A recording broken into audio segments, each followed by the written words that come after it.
Buenos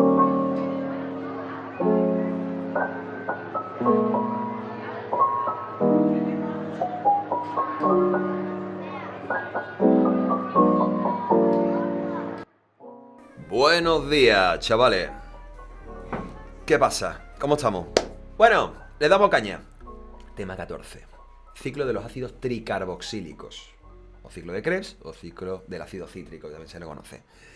Vamos a ver las claves para entender, o bueno, contextualizar, como siempre hemos dicho, y entender el porqué de este ciclo de Krebs, por qué su relevancia, y por qué tenemos que estar estudiando, tenemos que tener, por qué cuando funciona es maravilloso, porque es necesario para el sostenimiento de este sistema autoperpetuable en el tiempo, como es nuestro cuerpo, y qué ocurre cuando alguno de esos efectores fallan, alguno de esos efectores se va a por tabaco. ¿Cuáles son las funciones principales de Krebs? ¿Vale? Eso es lo que tenemos que tener muy claro. Tenemos que tener muy claro cuáles son las funciones. La primera, ¿vale? Y es impepinable, es la generación, voy a poner así, la generación de coenzimas reducidas. ¿Esto qué significa? Esas coenzimas son dinucleótidos, como el NADH y el FADH2, que están oxidados y se reducen quitándole electrones a esos compuestos que van a entrar en Krebs. O sea, van a salir de Krebs coenzimas reducidas a las cuales le vamos a sacar un provecho energético después. Porque después veremos cómo en la cadena respiratoria de electrones estas coenzimas reducidas después no reportan un beneficio en forma de ATP. La siguiente función, yo no diré una función, sino consecuencia, es la producción de CO2 metabólico. Es decir, si yo estoy quemando una molécula de 6 carbonos, como es la glucosa, voy a generar 6 moléculas de CO2. ¿Vale? Es el fin último de ese carbono. Convertirse en la forma más oxidada, inerte y carente de energía del carbono, el CO2. Supone una vía metabólica común que actúa como bien sabéis, en el anfibolismo, actúa como nexo entre todas las rutas catabólicas y las rutas anabólicas. Al final todo confluye ahí. Como decíamos en la metáfora esa de la red de metro, Krebs es como Atocha. Ahí confluye todo. Y ahí no solo sirve como punto de confluencia y de divergencia, sino también es importante entender, como veremos en otra diapositiva, cómo hay otras rutas que entran y salen de Krebs para alimentarlo y para mantenerlo siempre girando. Y esas son las llamadas rutas anapleróticas. Rutas anapleróticas. Que de hecho tiene un papel fundamental para entender después qué ocurre con las enfermedades metabólicas. Cuando yo me cargo alguna de las enzimas que estarán en Krebs, yo me cargo alguna de ellas, las rutas anapleróticas van a intentar compensar el sistema de una manera u otra. Pero ya veremos cómo siempre se genera algún desecho extra o algún metabolito secundario. Se queda por medio, se empieza a acumular y empieza a aparecer en sangre, empieza a aparecer en la orina, en muchos sitios. Entonces eso es lo que detectamos en diagnóstico. Lo mismo, vamos, el punto 4, la función 4, que sería como el suministro de precursores metabólicos, va ligado básicamente al punto 3. Una vía metabólica común, pero cada vez nos genera precursores metabólicos. Porque es conexión con el anabolismo. El Krebs me permite conectar con el anabolismo dándome precursores metabólicos. Podemos, de hecho de Krebs, gracias a esas rutas anapleróticas, podemos sacar a través de, ¿qué te digo yo? Del citrato, podemos sacar de los acetatos, podemos sacar azúcares que van a ir derivados a la formación de nuevos aminoácidos, a la formación de glucosa, podemos derivarlo después a la formación de ácidos grasos, a otras biomoléculas. O sea que es suministrador. Y la ubicación, como bien sabéis, es en el meollo, en todo el meollo, en la matriz mitocondrial. Ya habíamos pasado desde el citosol, donde se daba la glucólisis, y habíamos llegado a ese último producto, que es el piruvato, y ese piruvato hay que meterlo dentro de la mitocondria. Dentro. Bueno, es importante saber que Krebs tiene lugar cuando hay oxígeno. ¿Mm? Krebs tiene lugar cuando hay oxígeno, principalmente. O sea, Krebs tiene lugar dentro de la mitocondria porque tiene una conexión directa, y ya veremos cómo, con la cadena respiratoria de electrones. Y en el tema siguiente, que lo veremos, que la cadena respiratoria necesita por cojones oxígeno, porque es su aceptor final de electrones. Es el último aceptor. O sea, el final de la cascada es el oxígeno. ¿Mm? Por lo tanto, estos ciclos van ligados inherentemente a la presencia de oxígeno. ¿Mm? Y cuando no lo hay, la ruta se deriva hacia la fermentación, láctica en este caso, en nuestro cuerpo. Bueno, este detalle que ya os lo he dicho, es que la localización del ciclo de Krebs, estoy en medio de nuevo, estoy de nuevo en medio, aquí me pongo. Krebs, ¿vale? Se encuentra en la matriz mitocondrial. La mayoría de las enzimas involucradas en el ciclo de Krebs se encuentran libres en la matriz. Libres. Como los chichos. Solo una se encuentra asociada a la membrana interna. Y esto es súper importante. Solo una enzima del ciclo de Krebs se encuentra asociada a la membrana interna de la mitocondria. Y esa es la succinato deshidrogenasa. Llegaremos a ello cuando veamos el ciclo completo. Pero lo que os adelanto es que esta enzima también se conoce como complejo 2. Complejo 2. Que es precisamente el complejo 2 de la cadena respiratoria de electrones. O sea que estamos viendo cómo a nivel enzimático, ya no solamente a nivel de precursores, a nivel de productos, no. A nivel de enzima hay una que sirve de conexión entre dos rutas metabólicas distintas. Una, la de Krebs, y otra, la cadena respiratoria.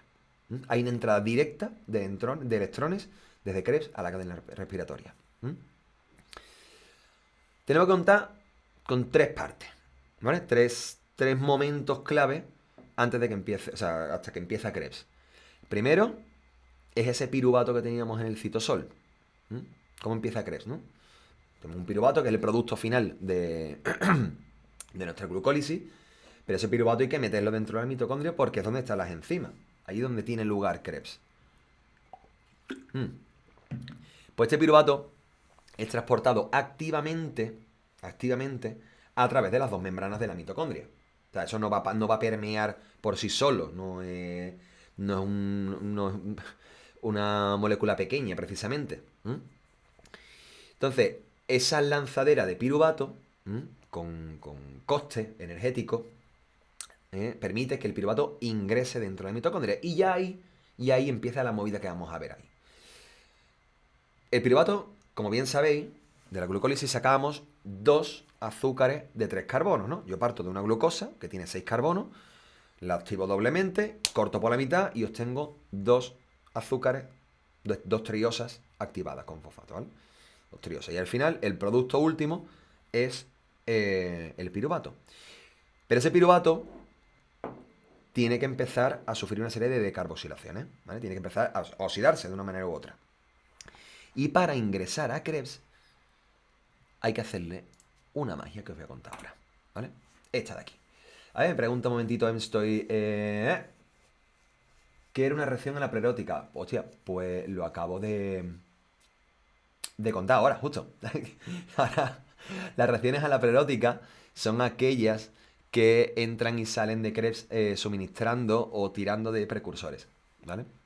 Ahora llegaremos a esa diapositiva. Tenemos una específica para ello, ¿vale? Total, la primera etapa. Yo sigo aquí en medio. Esto es lo que me pasa por ir montando fantasiosamente mis diapositivas. Que pongo por un lado, por otro y al final siempre molesto. Sí, se obtienen 2 piruvatos de la glucólisis. Los 2 piruvatos que tienen 3 carbonos de una molécula de glucosa que tiene 6. Bueno, primera etapa. Y esto es un punto clave en Krebs. Es un punto clave. Porque este piruvato que ha difundido hacia la matriz mitocondrial, es importante activarlo para poder meterlo en Krebs. Este piruvato, como veis aquí, tiene 3 carbonos, ¿Mm? Cuenta con un grupo carboxilo, este de aquí. Y ahora hay un complejo enzimático enorme, enorme, que se llama piruvato deshidrogenasa, que se encarga de provocarle la primera oxidación. La primera reacción redox, que se da, en la que yo reduzco una coenzima, un NADH, perdón, un NAD, y se reduce a NADH. Esa es la primera oxidación, la primera reacción de la deshidrogenasa, de la piruvato deshidrogenasa. Por el camino, mientras yo oxido este compuesto, realizo una decarboxilación. Este grupo carboxilo sale en forma de CO2. La primera molécula de CO2 que hemos perdido. De un azúcar de 3 carbonos, ya he perdido uno en forma de CO2. Ya veremos cómo perdemos los otros dos, que es de una forma muy similar. Y como hemos dicho que tenemos que activar a este compuesto, a este azúcar, bueno, ex azúcar, tenemos que activarlo con una coenzima A.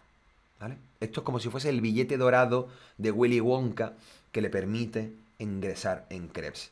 Mientras estoy quitando este carboxilo, que se va por aquí, yo le meto una coenzima A, que se une mediante un enlace tioéster de alta energía, que esto ya lo hemos visto en otras ocasiones, esto os tiene que sonar. Que cuando se hidroliza, libera la energía suficiente como para ligarse y fusionarse al primer intermediario en el ciclo de Krebs. Ahora vamos a verlo. Esta ruta de aquí, o sea, esta reacción es muy sensible. Es uno de los principales puntos de regulación de Krebs. ¿Vale? Yo que soy tan pesado con los puntos de regulación, este es uno de ellos. Digamos que sería la antesala de Krebs. Yo no lo contaría, no se cuenta como el Krebs per se, sino es la antesala. Y es uno de los puntos claves de regulación. ¿Quién inhibe? ¿Quién inhibe este proceso? Para que yo bloquee esto, mi célula tiene que tener un alto contenido de energía y de productos. Es obvio. Como todo. Como siempre os he dicho, la regulación por la ratio sustrato-producto. A más producto que se me acumule, yo tengo que parar mi ruta. Pues pasa exactamente lo mismo. Si se me acumula el ATP, o el acetil-CoA, que es el producto, o el NADH, que es otro producto, para la ruta. Ahora vamos a ver cómo se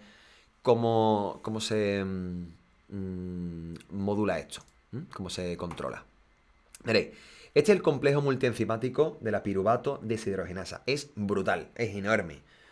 Tiene como 60 subunidades de E2, 30 de la E1, que es esta verdecita de fuera. Tiene 6 subunidades E3. Cada una cataliza una reacción diferente. Unas son reguladoras, otras son catalizadoras y tal. Y ahora tiene dos sensores, por así decirlo, vamos a llamarle dos sensores, dos enzimas, que una es, o sea, dos subunidades, perdón, que tiene una capacidad quinasa, es decir, de fosforilar, y otra de defosforilar, es decir, de poner marcas de fosforilación o de defosforilación. ¿Para qué me sirve esto? Esto me va a servir para cuando hay un montón de energía en mi célula, cuando hay un montón de ATP, la piruvato deshidrogenasa quinasa, la PDK, empieza a fosforilar todas las subunidades E1 y el complejo se cierra. Como hemos dicho, si yo tengo un montón de ATP, mi complejo de la piruvato deshidrogenasa se va a fosforilar, se van a pegar esos fosfatos y se va a cerrar para que esta reacción no se dé. Cuando baja la cantidad de ATP, entra en juego la fosfatasa y empieza a quitar todos esos fosfatos y el complejo se abre para que se dé la reacción. Ok, seguimos para adelante.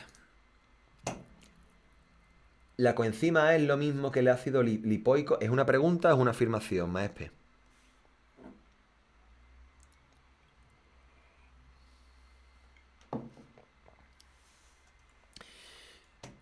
No es lo mismo. No es lo mismo.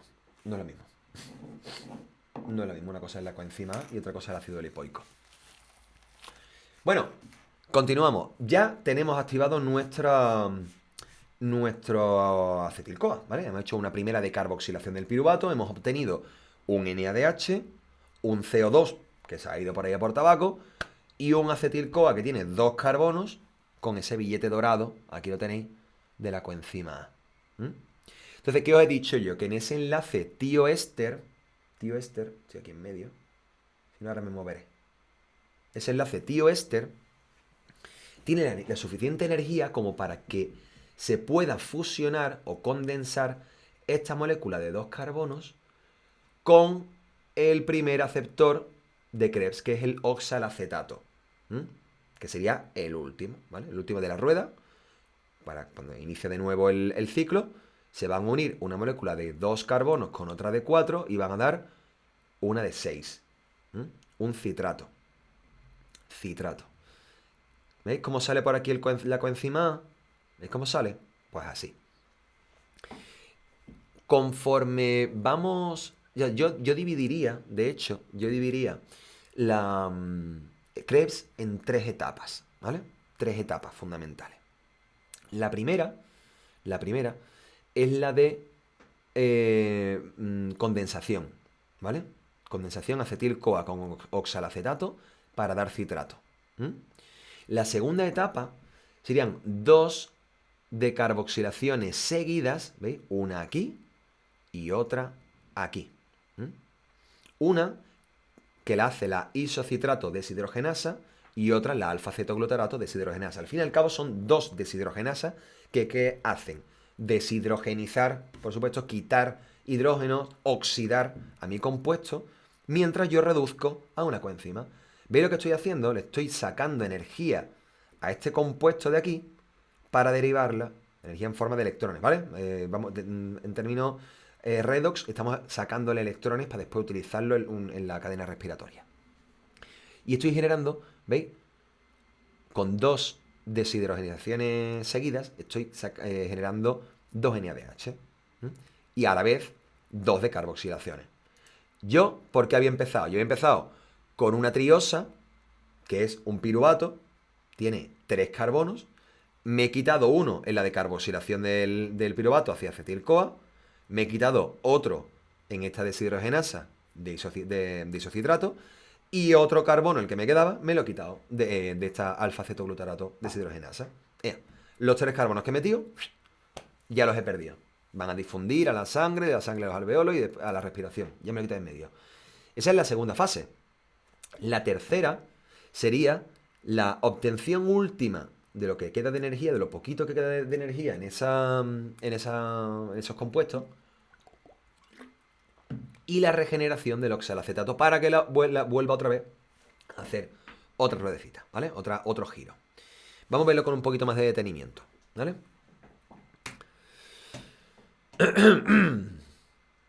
Esta condensación, ¿vale? Me voy a poner aquí, ¿vale? La condensación, esa primera fase que os decía de condensación de Krebs es... Aquí hay una errata. Aquí se me ha colado este CO tiene que estar aquí, ¿vale? Esto se ha descuajeringado del PowerPoint, coño, esa es la palabra, ¿vale? Este CO va por acá, ¿vale? Pero bueno, irrelevante, no os voy a preguntar las fórmulas, ni voy a preguntar estructura molecular, no me interesa eso. Realmente, eso lo puede buscar cualquiera. No, soy enfermero o lo que estoy dando clases. No soy bioquímico. Lo que yo quiero decir, que esa acetil-CoA se fusiona con el oxalacetato para dar citrato, ¿vale? Que es el primer compuesto que está en la rueda de Krebs.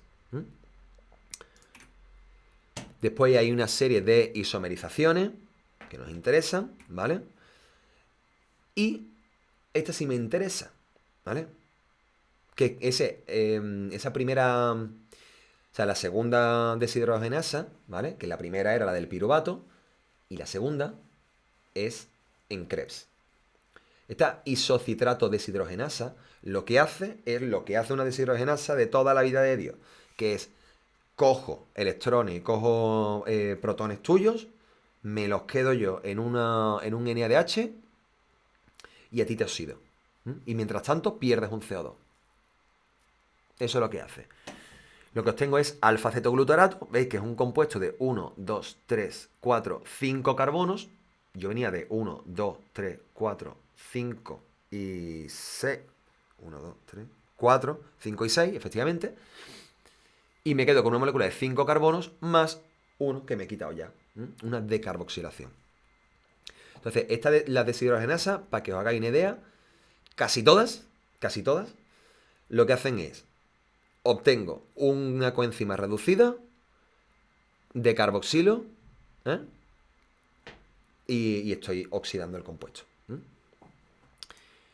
La siguiente decarboxilación viene de la mano de una alfa-cetoglutarato, que era el producto de la reacción anterior, alfa-cetoglutarato deshidrogenasa, que hace exactamente lo mismo. ¿Veis? Yo lo que estoy es oxidando a mi cetoglutarato y lo estoy reduciendo. Estoy reduciendo un NAD a NADH. De carboxilo a la vez. Y esta, por el camino, aprovecha y le pega al cetoglutarato, le pega ese CoA que nos habíamos quitado en medio al principio. Y le pega el CoA que lo que habíamos quitado antes, en la condensación del acetil-CoA con el oxaloacetato. Un momento. Luego, Natalia, las dudas sobre cómo lo voy a preguntar al final, ¿vale? Dice, hay un error en la diapo 9 donde pone isomerización. Sería... Sí, efectivamente, no son 5 carbonos, son 6. Sí, me lo comentó la profesora. Vamos, es irrelevante. Os lo digo. O sea, a nivel de lo que os voy a seguir, es irrelevante. Aquí sacamos ya el tercer carbono. Rosa. Aquí sacamos ya el tercer carbono. El primero lo habíamos sacado en la decarboxilación del piruvato. El segundo en la reacción anterior, que es esta de aquí, la del isocitrato deshidrogenasa. Y el tercer carbono en la del cetoglutarato. 3 decarboxilaciones. 3 CO2 para mi molécula, el piruvato, con el que habíamos iniciado. Eso. Con esta activación, ¿vale? Que habíamos hecho, esta tercera decarboxilación, aunque ponga generación de segundo CO2, el segundo CO2 en Krebs. El tercero total, ¿vale? Por eso decía que la decarboxilación del piruvato no cuenta como Krebs. Es un paso anterior. Es un paso anterior. Pero al fin y al cabo estoy haciendo 3 decarboxilaciones. Activamos nuestro cetoglutarato con esa coenzima A, y se forma succinil-CoA. ¿Vale? Hemos condensado en esa molécula, en ese enlace tioéster, mucha energía para lo que vamos a hacer ahora. Que es precisamente una fosforilación a nivel de sustrato. ¿Os acordáis en la fase de beneficio? La fase de beneficio de la glucólisis, que hacíamos una fosforilación a nivel de sustrato, que cogíamos y sacábamos ese fosfato que estaba ahí metido, ese enlace de alta energía, me servía a mí para catalizar la reacción de un ATP. Pues aquí pasa 3/4 de lo mismo en esa energía que está condensada en este enlace tioéster que está aquí. Cuando yo lo rompo, libero tal cantidad de energía que me permite fusionar un GDP con un fosfato para hacer GTP, ¿vale? Esto es lo mismo que si yo pongo ATP, ¿vale? Porque estequiométricamente el GTP se puede transformar en ATP, ¿ves? Aquí. Es exactamente lo mismo. Lo mismo que ATP es adenosintrifosfato, el GDP es guanosin difosfato, o trifosfato, es otro nucleótido, ¿vale? Pero sin sustos ni siquiera. Este GTP vale exactamente lo mismo que un ATP. En nuestras cuentas finales va a contar lo mismo. O sea, hasta ahora, ¿qué es lo que llevábamos? Un NADH que habíamos conseguido en la decarboxilación del piruvato. Hemos obtenido otros 2 NADH de las dos decarboxilaciones consecutivas. Ya llevo 3. Más un GTP. Voy contando, ¿eh? Voy haciendo mis cuentas. Por cada piruvato yo voy obteniendo todo eso. Y obtengo succinato, ¿vale? Es el producto. ¿Quién coge la batuta ahora? Nuestra famosa succinato deshidrogenasa. La enzima que yo os decía... Espérate que me voy a quitar aquí de en medio, que otra vez estoy aquí. Esa enzima que yo os decía que... A ver, aquí, leñe. Esa enzima que yo os decía que es la única que no está libre en la matriz mitocondrial. La succinato deshidrogenasa, o complejo 2, está inserta en la membrana interna de la mitocondria. ¿Vale? Le pregunta Liam, dice, entonces el acetoglutarato deshidrogenasa aprovecha para meter una coenzima. Efectivamente, tal cual. ¿Para qué? Lo estoy metiendo para aprovechar de nuevo esa energía para hacer ATP. O sea, le cojo la inercia, por así decirlo, a la rotura de los enlaces. ¿Qué hace nuestra succinato deshidrogenasa? Veremos en el tema de la cadena respiratoria su conformación, cómo está hecha. No vamos a hablar de ella ahora, ¿vale? Que es un tema un poquito más largo, nos tomaría un poco más de tiempo y lo veremos en el siguiente, en el tema 15. Pero básicamente lo que hace, para adelantaros acontecimientos, es conectar Krebs, los electrones que yo voy sacando del succinato, que está en Krebs, yo los voy metiendo directamente a la cadena respiratoria de electrones. Es una vía de entrada directa a través de esa succinato deshidrogenasa, que tiene una serie de centros activos, de complejos, ¿vale? de coenzimas dentro, como una, por ejemplo, puede ser el FAD, el flavin adenin dinucleótido. Un dinucleótido, de nuevo, como el NADH. Este se reduce a FADH2 y ya le he robado los electrones, ya los puedo lanzar y puedo hacer mi ciclo de electrones en la cadena respiratoria para obtener después ATP. A cambio, ¿qué obtengo? Obtengo fumarato, ¿vale? Fumarato. Y este compuesto es importante como ácido orgánico, que es para un caso clínico que veremos luego, que podemos encuadrar dentro de las famosas enfermedades mitocondriales, enfermedades metabólicas, que son tan jodidamente chungas. Porque este compuesto es sustrato de la siguiente fase, ¿vale? Perdón, fonato, eso, sí. Perdón, que me estaba pensando en otra cosa. El paso siguiente, ¿vale? Si esta enzima está jodida, se me va a acumular el fumarato. Fumarato deshidrogenasa, perdón. Sí.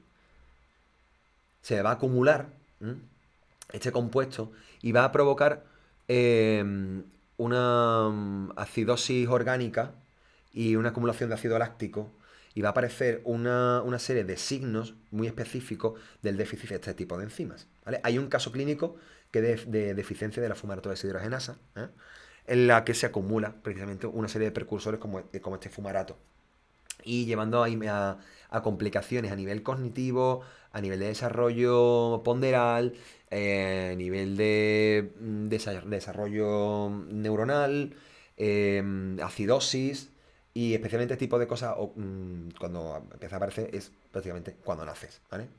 Son enfermedades que dan la cara en neonatos.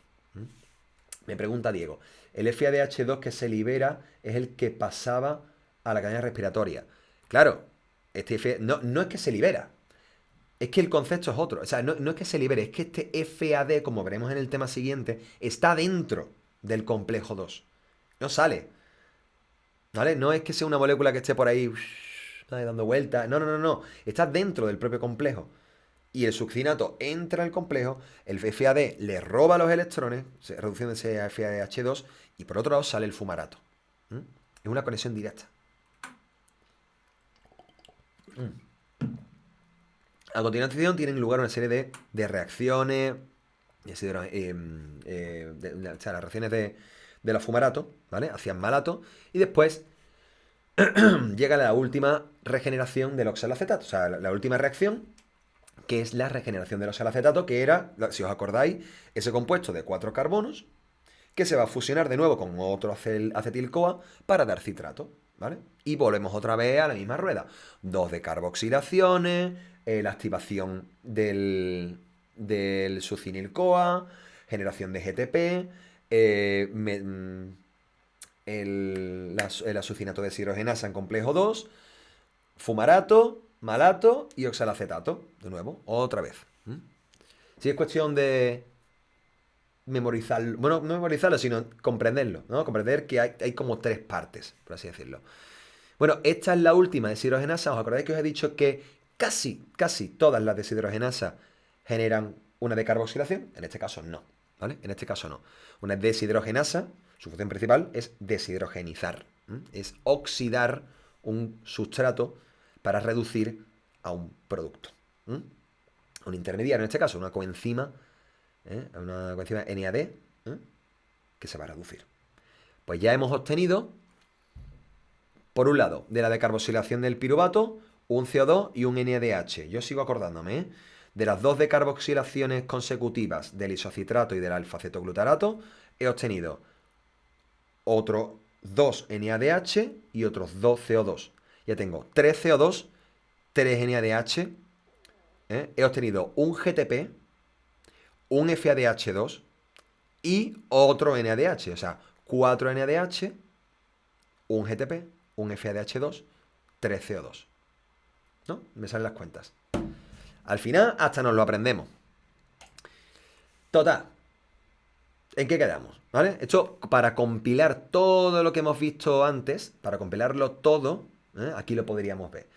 ¿Cómo resumiría yo Krebs? En tres fases. Tres fases que yo voy a acordarme muy bien, muy bien. La primera, que ya la sabéis, es la condensación. Condensación del acetil-CoA con oxalacetato. Ojalá pudiese pintar aquí, me tengo que hacer con una tablet, pero bueno. Condensación de acetil-CoA con oxalacetato a citrato, ¿vale? Esa es la primera fase. Primera fase. La segunda fase es la doble decarboxilación.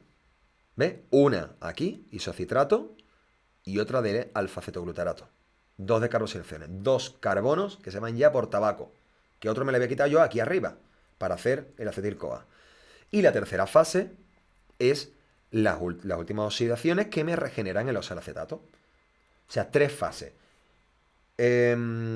Condensación, decarboxilación, regeneración. O sea, las fases como de una skin routine. Que me consta que muchos y muchas tenéis skin routine que os pega de varias fases. Si sabéis memorizar todos esos potingues que nos echamos en la cara, podéis memorizar esto. No me jodáis. Muy bien. Total, nuestro balance, lo que yo os decía.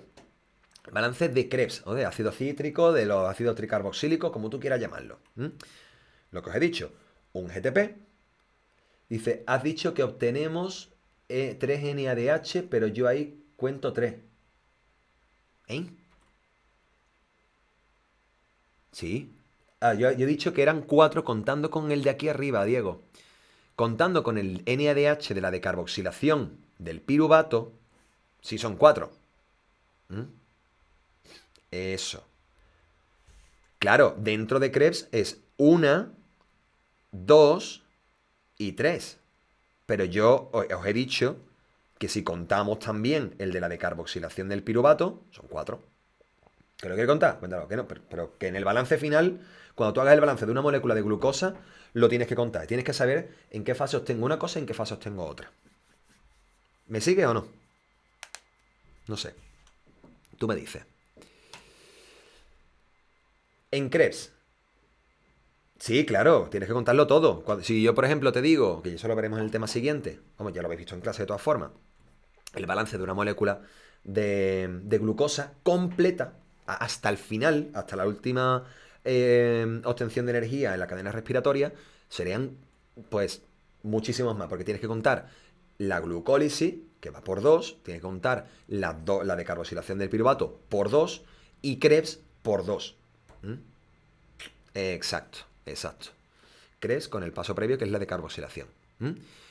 Por eso, cuando hagamos las cuentas, otra vez estoy en medio, cuando hagamos las cuentas, todo hay que multiplicarlo por 2. Todo hay que multiplicarlo por 2, porque todo esto parte de esa rotura, o ruptura, o escisión, o división de mi molécula de 6 carbonos en 2 triosas, que cada una van a ir paralelamente por sus vías de beneficio de glucólisis, de carboxilación del piruvato, Krebs. Sí, matemáticas muy simples, Diego, ¿eh? Matemáticas, vamos, de cabeza. Aquí no va a hacer falta ni papel, ni boli, ni nada, eso os lo aseguro yo. A lo mejor en el segundo cuatri lo puedo llegar a entender. Perdón, en el segundo cuatri, segundo bloque. Cuando veamos beta oxidación, puede ocurrir que haga falta, pero vamos, que son cuentas que se hacen de cabeza. Bueno, regulación, que es lo importante, ¿eh? Que a mí ya sabéis que lo que más me gusta es el tema de la regulación. Regulación y obviamente después el tema de las patologías, ¿no? Pero para entender cómo se regula tengo que entender qué es lo que estoy regulando, ¿vale? Por eso os he tenido que contar las diferentes fases y entender que viéndolo de una manera muy minimalista tiene 3 fases diferentes, ¿no? La difusión, decarboxilación y regeneración. 3 fases, yo me quedo con eso. ¿Dónde voy a poner mis puntos de regulación? Adivina. Adivina.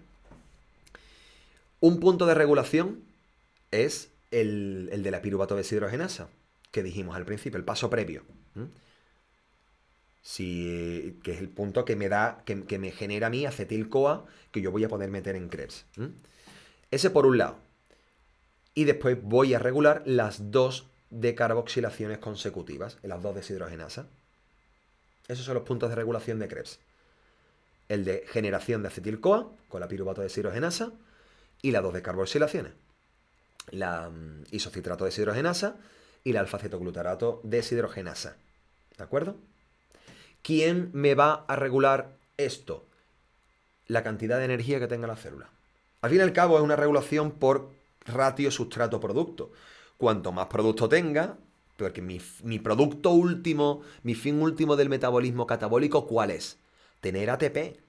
Tener ATP que yo después lo voy a condensar en mis propias estructuras, en mis propias biomoléculas. Y a más ATP que tenga, significa que he hecho correctamente toda la ruta catabólica. Por lo tanto, vamos a pararla. Cuanto más ATP, voy a parar en estos puntos de regulación. Voy a parar el ciclo.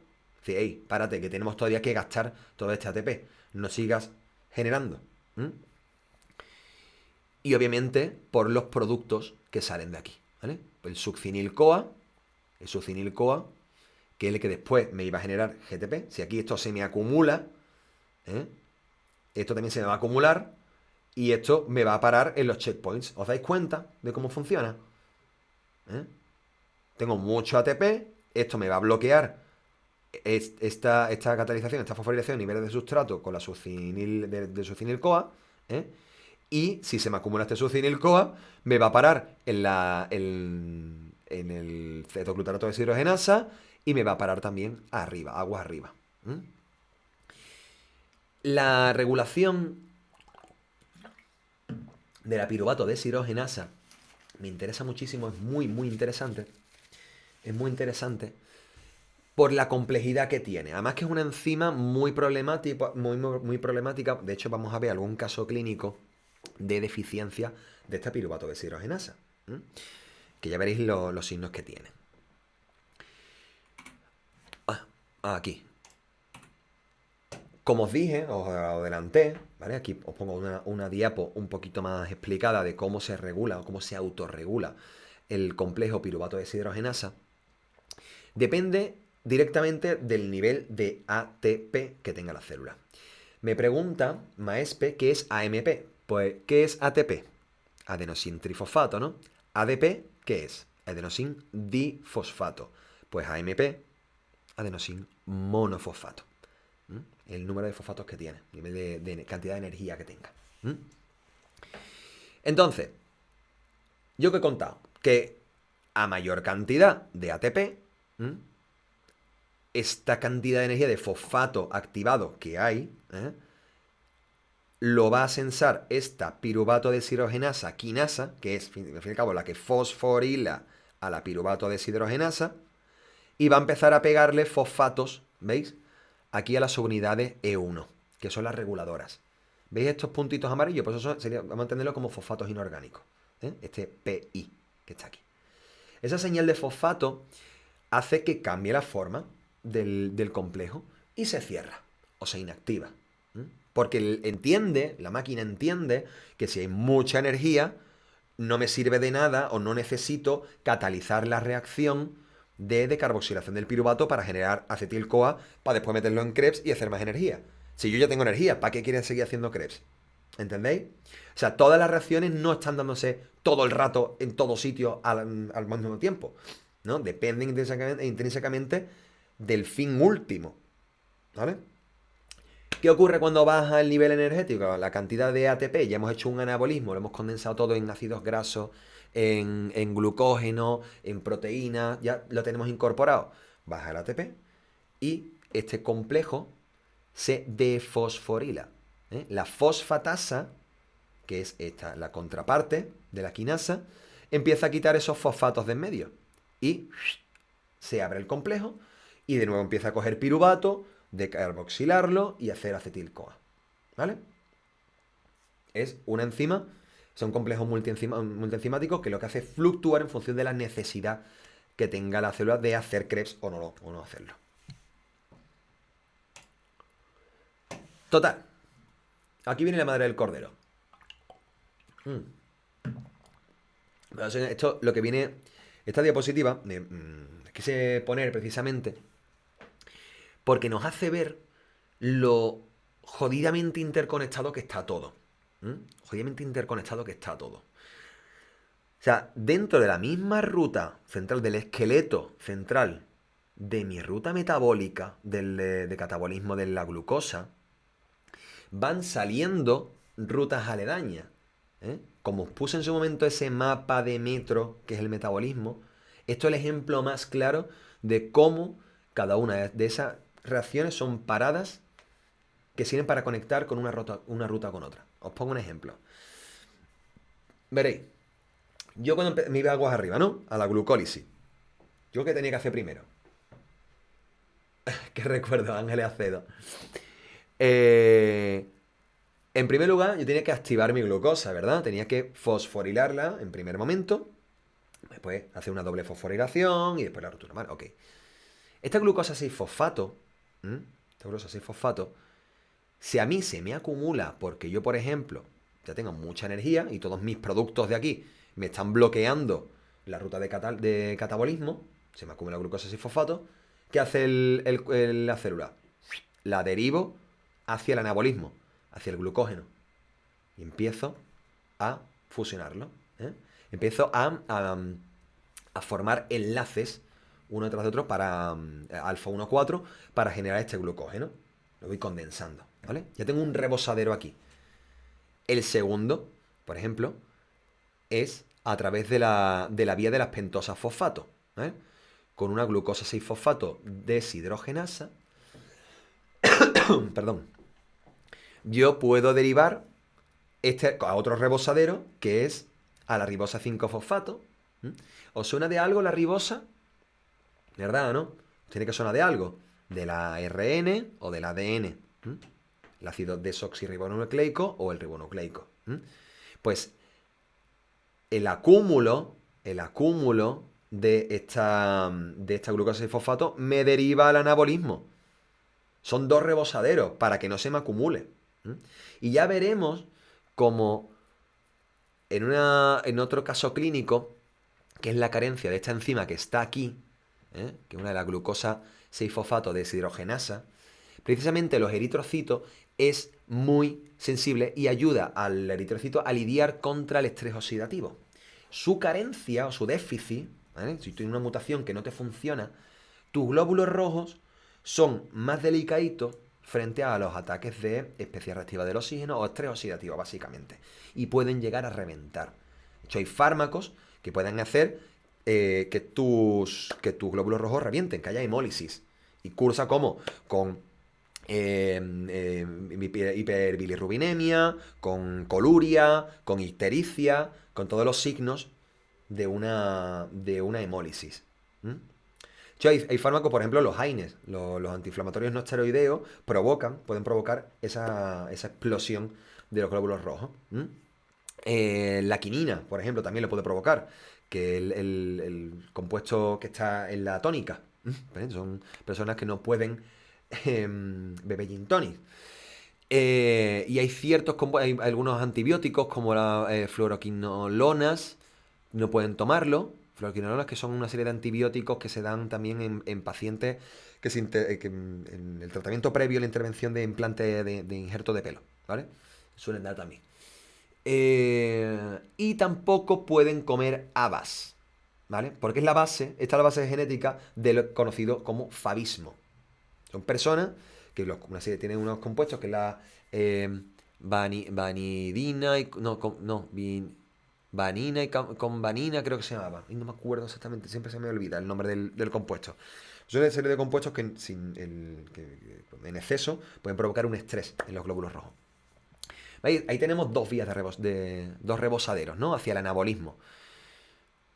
Imaginad que nuestra ruta de catabolismo sigue hacia adelante, ¿vale? Una demanda energética y vamos hacia abajo. Ok, nos paramos aquí en este piruvato. Este piruvato, cuando se acumula, es decir, que yo paro Krebs, yo lo paro, puedo transformarlo en alanina. Se puede transformar en alanina. Ahora, imagina, vamos a poner un ejemplo, porque esta es una clave. Esta es una clave para entender algunos de los casos clínicos.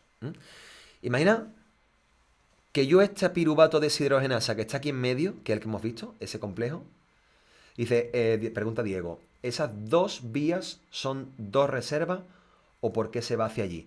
¿Te refieres a las vías 2 y a la 4? Imagino que sí, ¿no? Estas 2 y 4 se activan como vías anabólicas cuando a mí se me acumula la glucosa 6-fosfato. Y la glucosa, yo cuando paraba glucólisis, la glucólisis tenía unos puntos de regulación, si te acuerdas, ¿eh? Que dependían intrínsecamente de la cantidad de ATP. Siempre es el ATP. La cantidad de fosfato que hay, de energía en forma de ATP en la célula, me va a parar toda la ruta. Va a bloquear. Por lo tanto, ¿qué se me va a acumular? La glucosa sin fosfato. Y si se acumula, hay una serie de rebosaderos anabólicos, como es la formación de glucógeno y la síntesis de ADN. ¿Vale? Exacto. Bueno, imagina que llegamos aquí al piruvato, ¿vale? Hemos acabado hemos acabado la glucólisis y, y ahora me encuentro con que mi piruvato deshidrogenasa, ese macrocomplejo multienzimático de la hostia que hemos visto, que tiene los dos sensores, la quinasa, la fosfatasa y tal, que se autorregula en función de la cantidad de ATP. Imagina que lo tenemos jodido, que lo tenemos mutado, que no me funciona. ¿Qué se me va a acumular? Piruvato, ¿verdad? A ver ese chat, se me mueve el piruvato, ¿no? Entonces, ese piruvato tiene que salir por algún lado. No se puede quedar ahí. Yo tengo que seguir sacando la energía a eso. ¿Qué va a hacer mi célula? Tiene que sobrevivir, intenta autoperpetuarse. El piruvato lo va a fermentar. Lo va a fermentar hacia ácido láctico. Con muy poquita. Un poquito beneficio de energía. Porque al fin y al cabo es una fermentación. Porque no puedo hacer Krebs. Porque esta piruvato de deshidrogenasa no funciona. Entonces ya se me jode la película. Se me jode absolutamente todo. Porque este piruvato hay que sacarlo de una manera u otra. Entonces, esa fermentación me va a provocar una acidosis metabólica en la sangre. Me va a bajar el pH y se va a acumular ese ácido láctico, a no ser que mi hígado lo coja ese lactato, aquí, y lo transforme en piruvato a través del ciclo de Cori, que no lo llegaremos a ver, pero es una manera que tiene el hígado de regenerar el piruvato. Y lo devuelve a la sangre y lo devuelve a las células para que se intenten alimentar, intenten conseguir ese poquito de energía que hay aquí para seguir fermentando.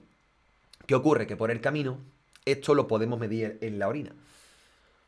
Entonces, pacientes con una deficiencia de la piruvato deshidrogenasa van a tener, aparte de la acidosis metabólica, van a mear piruvato. Y va a aparecer el piruvato en muestra de orina. ¿Vale? Imagina que, no que podemos meternos, ¿vale?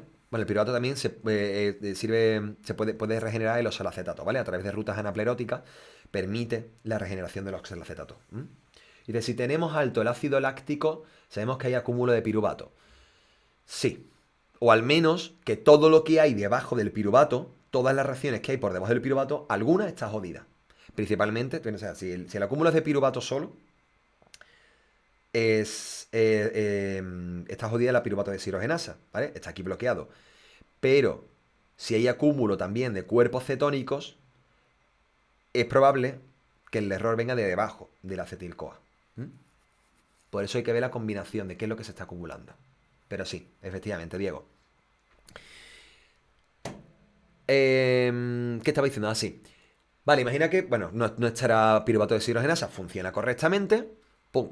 Podemos hacer nuestro acetil-CoA y hacer nuestro ciclo de Krebs normalmente. Si yo tengo un exceso de energía, paro Krebs. Lo paro. ¿Hacia dónde derivo el acetil-CoA? Hacia la formación de ácidos grasos.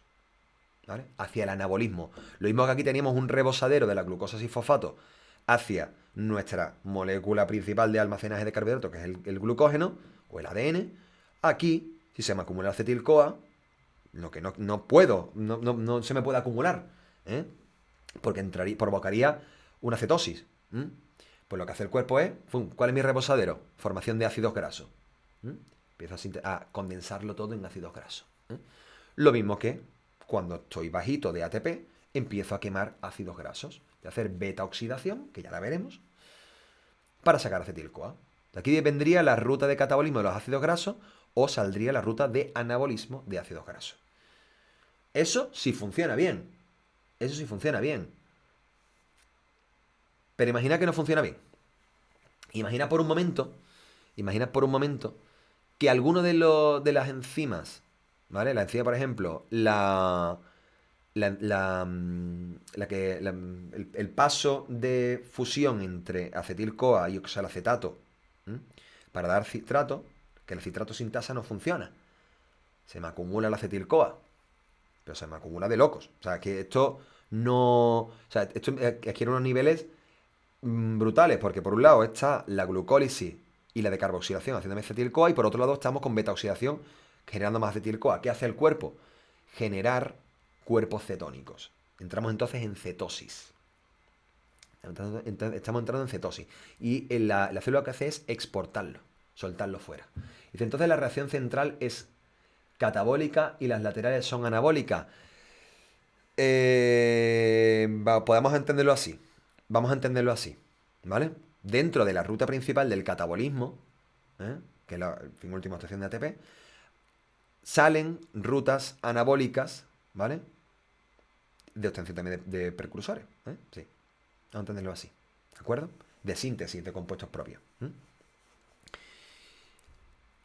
Caso de paciente diabético, ¿vale? Debutante. ¿Cómo debuta un paciente diabético?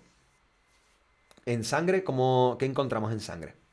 Decídmelo vosotros, chat. A ver. Un paciente que debuta que no tiene ni puñetera idea de que es típico chavalito o chavalita, que a los 17, 18 los padres empiezan a verle polidipsia, poliuria, decaimiento, ¿vale? El azúcar, efectivamente, glucosa en sangre, ¿vale? Una hiperglucemia. Pero ¿solo glucosa en sangre o que eso se ve algo también más? Se ve también la hemoglobina glicosilada, ¿eh? Y otra cosa se tiene que ver. La cetosis. Cetosis. Ahí estamos. Esa cetosis, por acumulación de cuerpos cetónicos, como dice Lía, como dice Rosa, muy bien. ¿De dónde vienen esos cuerpos cetónicos? Viene de que si no está entrando glucosa dentro de las células, porque tu páncreas no funciona, tus células beta no sintetizan insulina, perdón, no hay insulina, entonces no entra la glucosa, pero la célula tiene que seguir viviendo. ¿De qué tira? Tira de ácidos grasos y tira de rutas anapleróticas, tira del oxalacetato, por ejemplo, de aquí, que es el último aceptor de Krebs para convertirlo en glucosa 6-fosfato a través de las rutas anapleróticas. El oxalacetato se puede transformar en glucosa 6-fosfato. ¿Eh? Y esa glucosa 6-fosfato, ¿dónde la tenemos? Aquí, ¿verdad? Hacemos piruvato y hacemos acetil-CoA. Pero esto se me está acumulando. Pero cuando yo no puedo meterlo después en Krebs, este acetil-CoA, ¿por qué? Porque me lo he cargado porque me he comido todo el oxalacetato para hacer glucosa. Me lo he comido. Entonces tengo desacoplado completamente Krebs. Lo tengo totalmente desacoplado. Aquí ya no me funciona Krebs. ¿Qué se me acumula? Acetil-CoA. Y tengo que compensar el sistema de alguna manera. El cerebro tiene que funcionar. Por lo tanto, ¿qué hacen los tejidos periféricos, ¿no? El resto del cuerpo, lo que hacen es verter este acetil-CoA en forma de cuerpos cetónicos a la sangre. A través de la sangre va a llegar al cerebro y las neuronas van a poder hacerlo. Pues quien tiene que funcionar son las neuronas, ¿vale? El resto del cuerpo puede intentar autoperpetuarse de una manera u otra. Pero de manera evolutiva, lo que interesa es que el ordenador central no pare en ningún momento su metabolismo, que no hay una muerte neuronal por carencia de energía. Por eso aparece la cetosis. O sea, es el sentido último de que hay una cetosis. ¿Veis? Como habéis visto, dentro de una misma ruta catabólica podemos hablar de 1000 historias y 1000 situaciones que nos llevan a unos estados patológicos o unos estados fisiológicos, ¿no? ¿Qué ocurre con estas reacciones anapleróticas? Eso es básicamente lo que os he estado comentando. Voy a poner por aquí. Aquí mismo. Ahí. ¿Qué hacen estas reacciones? Como os dije al principio, os hice un poquito de spoiler. Lo que hacen es reponer los intermediarios de Krebs, ¿vale? Los van reponiendo. Cuando sirven incluso como reserva cuando hay situaciones estresantes o de carencia de algunos sustratos. Entonces, estas reacciones anapleróticas lo que me van es reponiendo esos intermediarios como el oxalacetato, como el alfa-cetoglutarato, en el malato, por ejemplo, el citrato para ácidos grasos y esteroides. Y esto está regulado siempre por la disponibilidad de los sustratos. Es decir, a mí me falta glutamato, lo saco. Me falta glutamato pues lo saco del alfa-cetoglutarato. Que me sobra oxalacetato, ¿vale? Lo puedo derivar. Que me sobra piruvato, puedo regenerar al oxalacetato. Que lo mismo el piruvato puede regenerar el malato. Pero al fin y al cabo tenéis que entender, ¿vale? Entenderlo como lo que es, ¿vale? Que existen las reacciones anapleróticas, lo que me hacen es reponer y intentar mantener las concentraciones de todos estos intermediarios de Krebs. Mantener sus concentraciones. Mediante rutas de entrada y de salida en función de las necesidades del cuerpo, de la célula en este caso. Y lo que más me interesa son las implicaciones clínicas. Porque si estas rutas anapleróticas, por una manera u otra, están jodidas, lo que va a provocar es una carencia o un exceso. Es decir, un desequilibrio en las concentraciones. Y van a aparecer en plasma y van a aparecer en orina y se van a acumular y van a afectar a los tejidos. Aquí. Esta diapo nos va a hacer ver con mayor claridad, creo yo, todo esto. Pregunta Rosa. Entonces, según esto, y visto lo anteriormente de los cuerpos cetónicos, ya habíamos consumido todos los oxalacetatos y ahora aquí se reponen. ¿Cómo llega nuestro cuerpo a producir la cetosis? Mira, Rosa. Yo empiezo a consumir oxalacetato, ¿vale? Empiezo a consumirlo, empiezo a sacarlo para hacer glucosa, ¿vale? Pero estamos hablando de una situación en la que no hay glucosa. Hay una carencia absoluta de glucosa, no entra nada. Y la célula empieza a consumirse a sí misma. Tu célula empieza a consumirse. Es un caso extremo, no un caso de que yo me estoy provocando una cetosis porque estoy haciendo ayuno intermitente o porque estoy haciendo una dieta cetogénica. A ver, no es lo mismo. Porque tú ya tienes reservas. Tú como persona sana, que no tienes esa diabetes, tú has podido generar un glucógeno. Pero un paciente que debuta con diabetes ya tiene gastadas sus reservas de glucógeno. Por lo tanto, tiene que sacar glucosa de donde sea. ¿Y dónde la saca? Quemando proteínas, quemando ácidos grasos, sacando del oxalacetato, llevando aquí, y hay tal salida de oxalacetato, hay tal desacople que el oxalacetato, las concentraciones caen en picado. Krebs se desacopla y glucosa pasa a piruvato, piruvato se acumula acetil-CoA.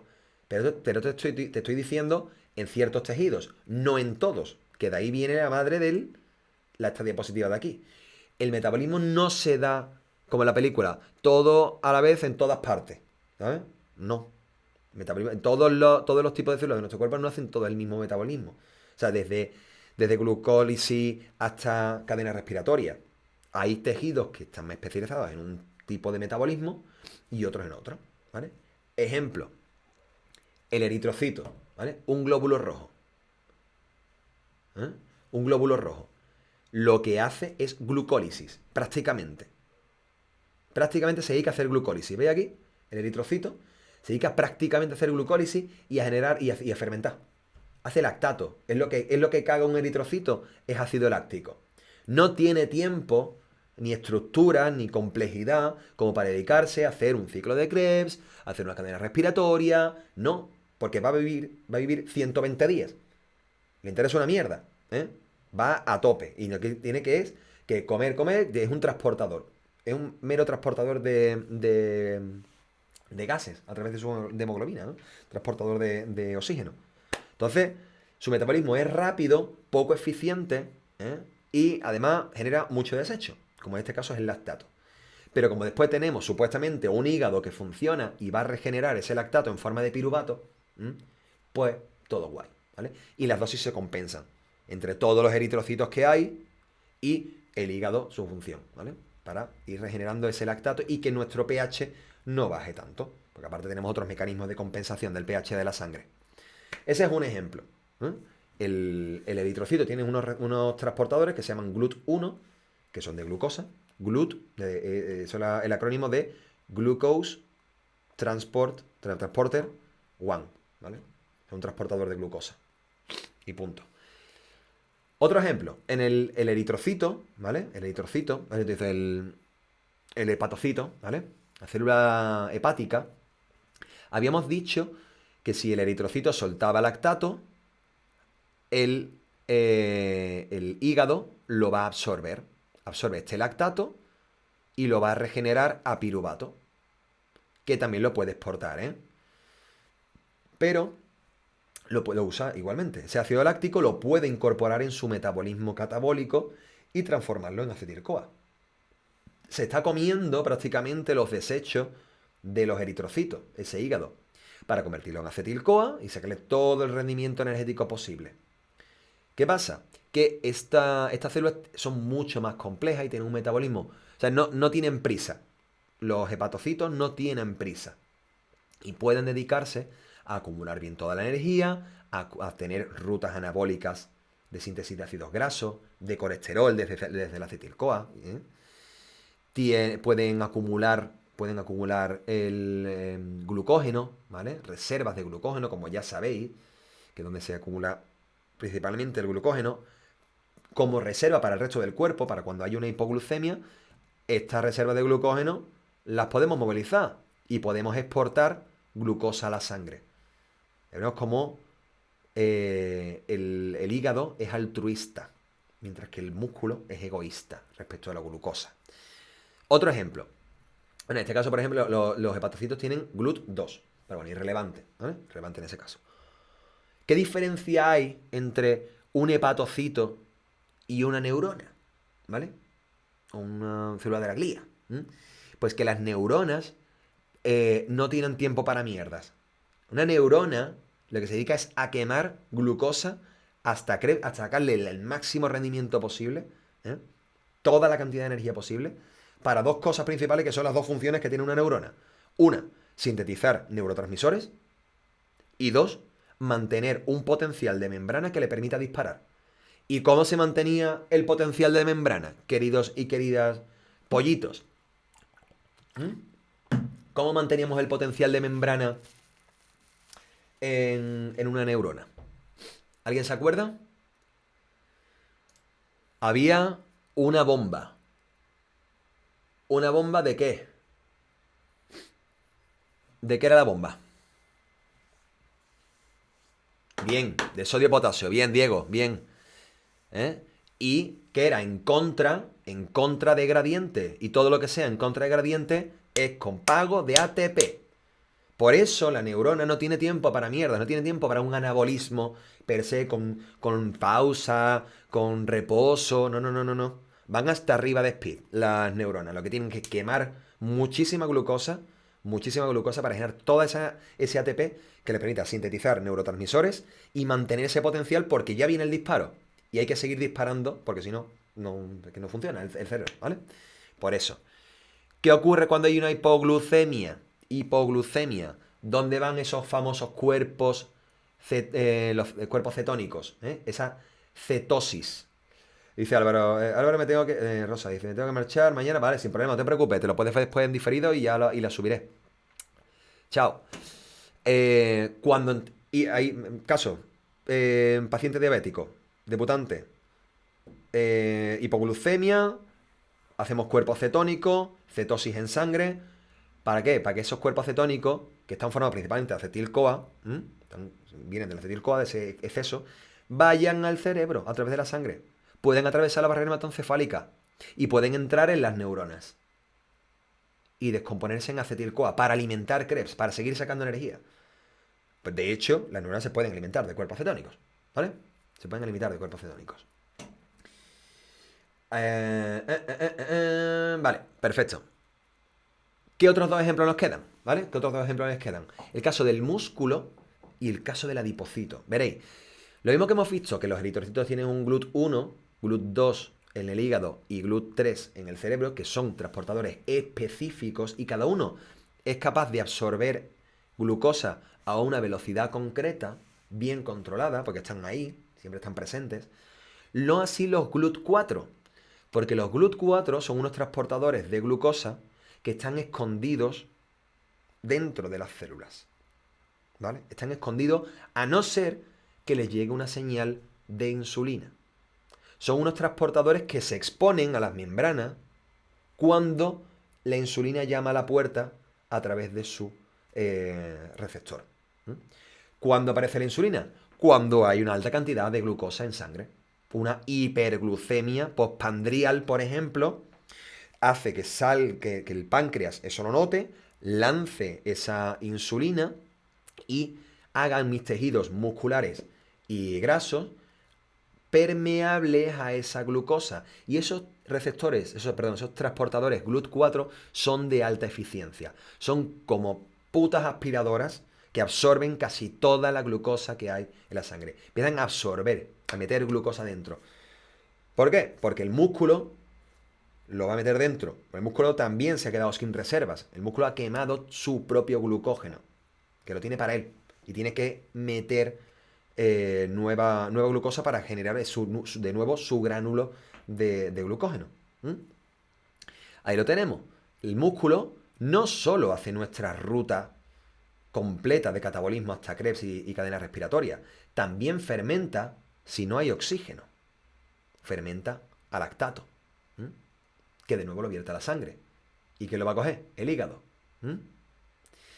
Lo mismo cuando ya tenemos muchísima glucosa, ya hemos generado toda la energía, el músculo ya se llena de energía, está bien gordito, y dice, venga, pues ¿a qué lo derivamos? Al anabolismo, a glucógeno. Vamos a formar nuestro granulo de glucógeno para tener nuestra reserva, aquí pequeñito, y lo tenemos. Y a su propio anabolismo, a la pentosa fosfato. Por eso decimos que la insulina, en último término, es anabólica. Porque lo que hace es derivar nuestro metabolismo a la formación de esas reservas, a anabolizar nuestras reservas.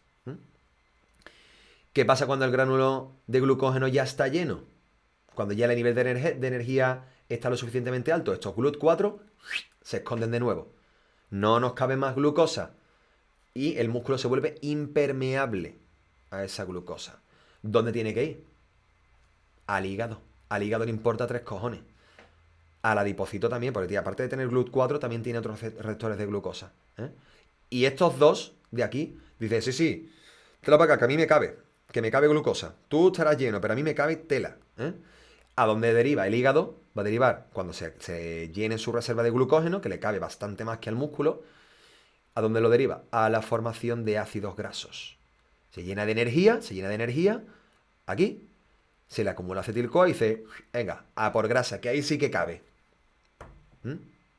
Estenosis. ¿Mm? Acúmulo de grasa en el hígado. ¿Mm? Y en el adipocito igual. Dice, tú trae para acá, que yo tendré poco catabolismo, pero anabolismo te puedo dar todo el que tú quieras. Y empieza a acumularlo en forma de grasa.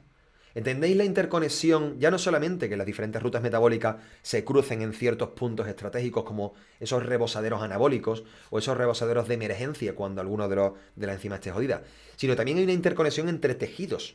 ¿Mm? Lo que a uno le va sobrando, otro lo va aprovechando y el nivel energético de un tejido determina la función metabólica de otro. ¿Vale? Quiero que lo entendáis de manera global.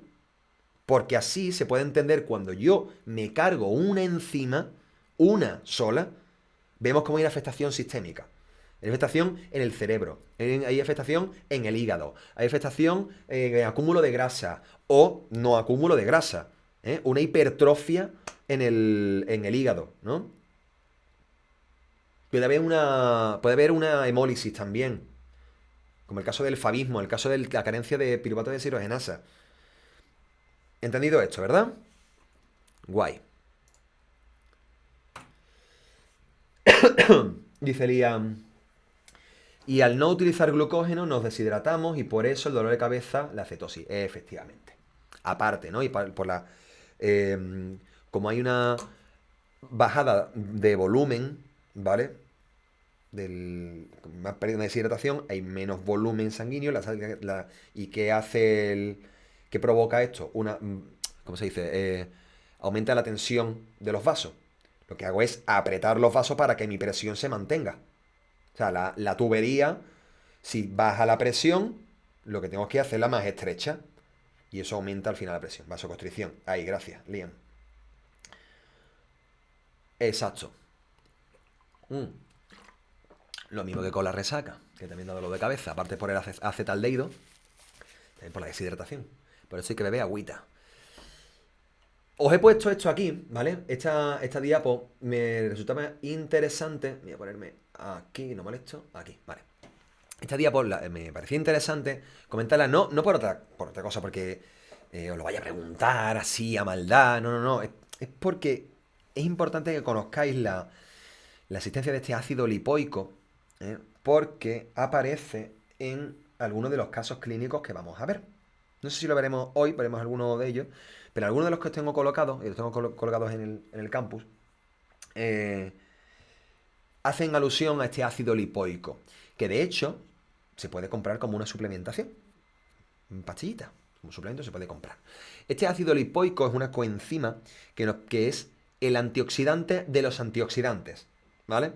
Permite la regeneración, por ejemplo, de la vitamina C, de la vitamina E, ayuda al sostenimiento de los dinucleótidos, ¿vale? Del NADH y tal, porque entre vosotros y yo, la mitocondria es el lugar más puerco de todas las células, es donde más mierda hay, por razones obvias, porque hay muchísimo catabolismo, hay oxígeno por ahí en medio, hay electrones saltando como si fuesen chispas de un lado para otro, y es muy fácil que existan peroxidaciones, que haya especies reactivas del oxígeno, del nitrógeno, puede haber mil historias. Por eso es tan importante los antioxidantes. Y se ha visto que una carencia de ciertos compuestos como el ácido lipoico puede llevar a una degeneración mitocondrial o una disfunción mitocondrial y a una afectación al final energética, ¿no? Al final una afectación, una aparición de una patología, ¿vale? Por eso. El ácido lipoico es importante porque me permite estabilizar los complejos que veremos en el siguiente tema, el complejo de la cadena respiratoria. Porque ahí sí que están ocurriendo mierdas. Ahí sí que hay saltando chispas todo el rato. Hay un potencial de membrana, ¿no? De protones por un lado, de electrones cruzando por allí y para allá. Entonces, es muy fácil que se oxiden y que empiecen a funcionar mal.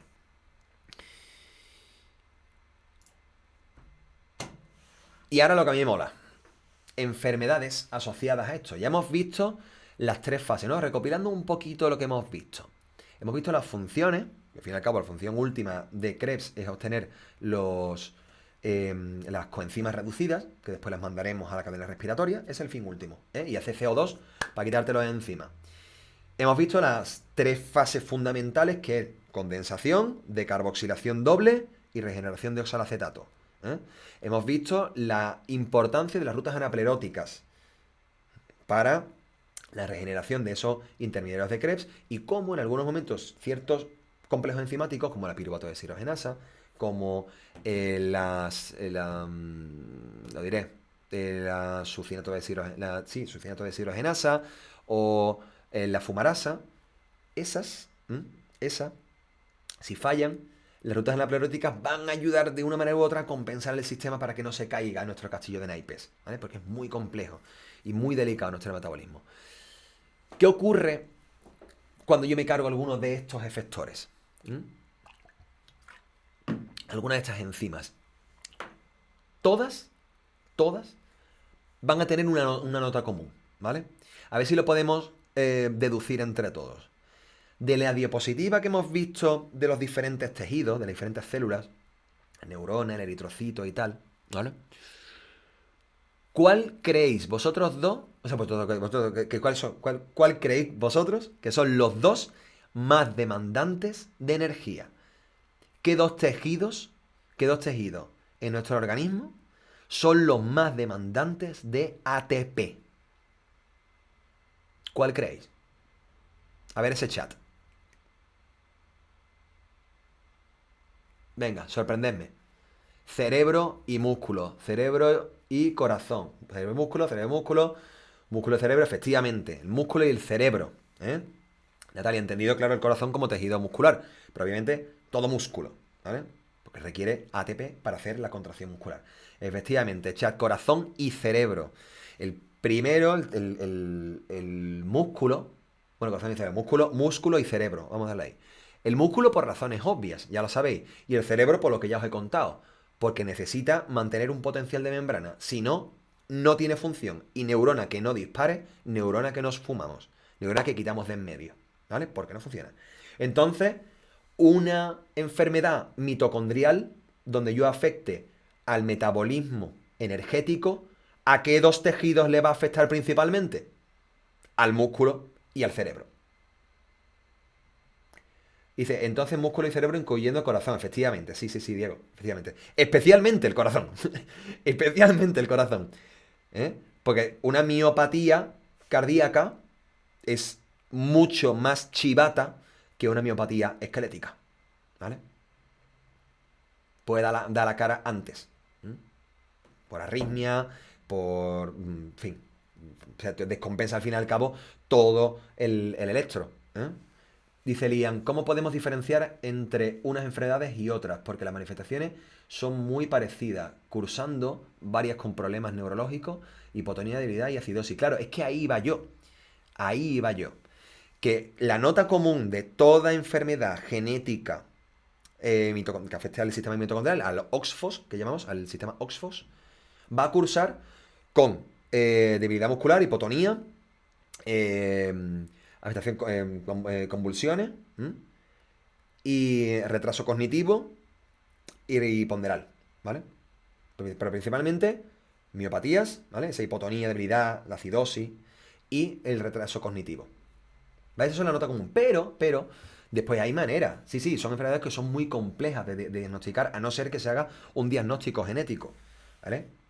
Es que ahí reside la madre del cordero. Que como son tan parecidas, veremos como hay algunos casos clínicos en los que se piensa que es una cosa, se trata, pero se le hace una intervención, pero la intervención es peor, o sea, empeora la situación porque era otra cosa. Y hasta que no se hace un diagnóstico genético, tú no puedes saber exactamente cuál es la carencia. ¿Dónde está la deficiencia? ¿Dónde está el error? Dentro de toda la ruta catabólica.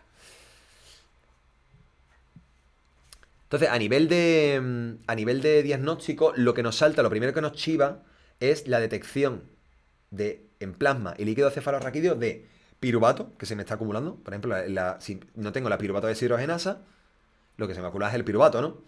Y el piruvato, ¿cómo le sacamos energía? lo que hacemos es fermentar. Se me acumula el lactato. Acidemia. Y acúmulo de alanina. Que si nos acordamos de las anapleróticas, ¿dónde estaba? Alanina. No, aquí no estaba. Aquí. Correcto. Como a mí se me está acumulando el piruvato, ¿cuáles son mis dos rebosaderos? Fermentar hacia lactato y transformarlo en alanina. Ahí estamos. Y se me están acumulando. ¿Vale? Por eso se me acumula el lactato y la alanina si yo tengo jodido aquí la piruvato deshidrogenasa. ¿Entendéis eso, no? ¿Cómo se confirma? Con estudios genéticos. No hay otra cosa, ¿vale? Sí, a ver, se confirma con estudios genéticos, pero si tú estás viendo que se te acumulan los productos de los dos de rebosadero, dices tú, no hay que ser un lince para, para diagnosticarlo, ¿no? ¿Cómo se suele tratar esto? Pues intentar una dieta cetogénica, ¿vale? Rica en grasa, baja en carbohidratos, para intentar parar lo más posible Krebs y derivar el metabolismo hacia la cetogénesis. ¿Por qué quiero yo hacer cetosis? Porque yo me estoy saltando este paso. Si a mí no me funciona el 9, que es la piruvato deshidrogenasa, yo me lo salto. ¿Pero cómo me lo salto? Por aquí. Por los ácidos grasos, por 11. ¿Vale? Aumento mi ingesta de ácidos grasos, esta cetogénica, y lo meto por aquí, o por degradación de proteína o lo que sea. Pero yo lo que estoy derivando mi metabolismo, estoy artificialmente empujando la balanza hacia 11 para bypassear 9. ¿eh? Yo no puedo meter 1, no puedo meter glucosa. Como yo meta una dieta rica en carbohidratos, estoy cagándole igualmente, estoy acumulando piruvato. Me va a seguir acumulando lactato y me va a seguir acumulando alanina. ¿Qué hago? Intentar reducir casi al mínimo esta ruta desde 1 y derivarlo a 11. Exacto, Diego, haces trampa con el metabolismo, por así decirlo. Intento, como se me está acumulando esta vía de metro, o sea, esta línea de metro se me está acumulando, me intento llevar a los pasajeros a 11. ¿Vale? ¿Entendéis eso? Por eso es importante entender esas vías anapleróticas, esos rebosaderos, para de manera urgente o de manera de abordaje terapéutico, saber por dónde llevarme a un paciente. ¿Vale? Y después pues, su vigilancia y su apoyo, ¿no? Su monitoreo. La deficiencia de la fumarasa es otra muy interesante, una enfermedad súper rara, pero no inexistente, ¿vale? Esta, bueno, como ya sabéis, este tipo de enfermedades asociadas a Krebs son enfermedades que dan la cara muy prontito, especialmente en neonatos. Casi todos los casos clínicos que vamos a ver de estas deficiencias son en pacientes neonatos. ¿Dónde está la fumarasa? La fumarasa es la que me catalizaba la reacción. ¿Dónde estaba? Esta de aquí, hacia malato, ¿vale? A ver si... Coño. Aquí. Aquí, la fumarasa. Me sacaba fumarato. O sea, me cogía el fumarato y me genera malato, que es la penúltima antes de los salacetatos. ¿Vale? Esta de aquí. 7. ¿Qué pasa si yo, como digo, la mando a por tabaco?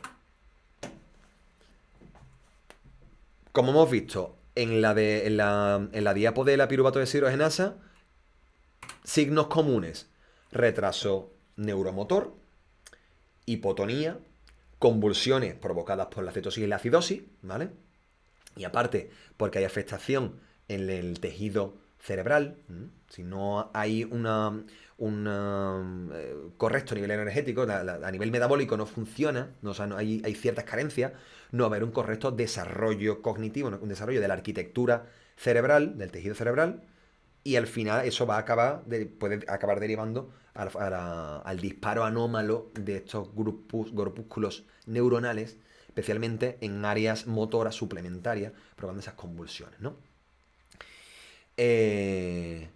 Anomalías en la resonancia del cerebro, pero obviamente, ¿vale? Leucoencefalopatía, en la entrada de otro tipo de fármacos, la leucoencefalopatía, leucos es blanco. O sea, son resonancias magnéticas que el tejido cerebral nos vierte un contraste hacia el blanco, ¿vale? Básicamente porque lo que nos está diciendo que no se está desarrollando correctamente la arquitectura de la materia gris. ¿Qué se va a acumular? Si yo me cargo la fumarasa, ¿qué se me va a acumular en sangre? El fumarato o ácido fumárico, ¿vale? Se va a acumular en el plasma y el plasma ya sabéis que eso lo filtra los riñones y va a aparecer también en la orina. O sea, puede acabar derivando también en una afectación renal secundaria provocada por esta acumulación de ácidos orgánicos. ¿Cómo era? Acidosis orgánica. Acidosis orgánica, cetosis y acidosis de láctico, ¿vale? ¿Qué pronóstico tiene? Chunguísimo, la verdad. La verdad es que es muy complicado el neonato. Y el abordaje terapéutico. De hecho, ahora podemos ver un caso clínico de la deficiencia de la fumarasa. ¿Vale? De hecho, los tenemos por aquí, ¿vale? Casos clínicos y la bibliografía, ¿vale? Bueno, vamos a ir cargando algunos de los casos clínicos mientras me comentéis si queréis alguna de vuestras dudas, ¿vale? Por ejemplo, vamos a ir cargando este por aquí, vamos a cargarlo, que está muy bonito. Complejo de deshidrogenasa. A ver, pregunta Edu. Buenas, Álvaro, tengo una duda. Si el examen del primer cuatri lo suspendí, ¿tengo posibilidad de liberar el segundo cuatri con 2 parciales? Sí, claro. El primer cuatrimestre es una cosa y el segundo cuatrimestre es otra. Entonces tienes que aprobar los 2 parciales. ¿Vale? Tienes que aprobar los 2 parciales. No te hago media.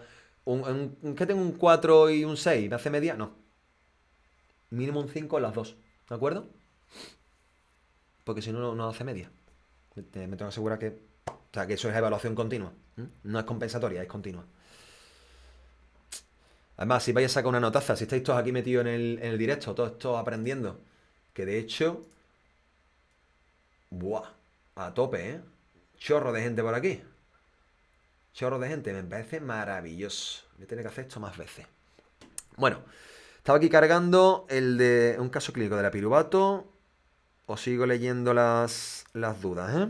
Mientras cargo el siguiente, el de la fumarasa, que también es muy chulo. ¿Esto no funciona? Mira tú por dónde. Lo quito. Vale. A ver. Un momento, que lo voy a poner así. Mierda. Espérate. Aquí. A ver. Madre mía, qué miedo tengo. ¿Pero vas a preguntar rollo reacciones? No. Yo estaba hablando de reacciones. Hablaba en algún momento de ciertos pasos importantes. Ciertos pasos importantes en Krebs. Pero no. Mi interés no reside en que os aprendáis de memoria una reacción. Porque ni siquiera yo me la aprendo. Porque no lo considero necesario. ¿Sabes? Lo que considero necesario es que ubiquéis la reacción. ¿Vale? La ubiquéis, entendáis la importancia, la contextualización de estas rutas metabólicas, su regulación y cuando alguno de los actores principales no funciona. ¿Qué ocurre? ¿Vale? Que le encontréis la lógica. Porque a nivel de diagnóstico es lo fundamental. No seas malo con el examen, no. Yo no soy malo con el examen. De hecho, el examen ya está hecho. Ya está configurado todos los exámenes con vuestras preguntitas de tipo test, con los casos clínicos de cada uno de los grupos dados por vuestros profes. Y de verdad, el examen no tiene ningún misterio. ¿Vale? A ver, casos clínicos. Este es el de déficit de fumarasa. Lo vamos a ver aquí. Vamos a ver primero el de deficiencia de piruvato deshidrogenasa. Reporte de un caso. Voy a poner un poquito más grande para que lo podáis ver. ¿Vale? Sí, son fáciles, Diego, son fáciles. No os rayéis que no hay nada que no haya dicho en clase. Y a los que os han dado, a vosotros, o sea, no hay nada de las preguntas de la teoría que no salga en las diapositivas. Nada. Eso lo tengo yo visto.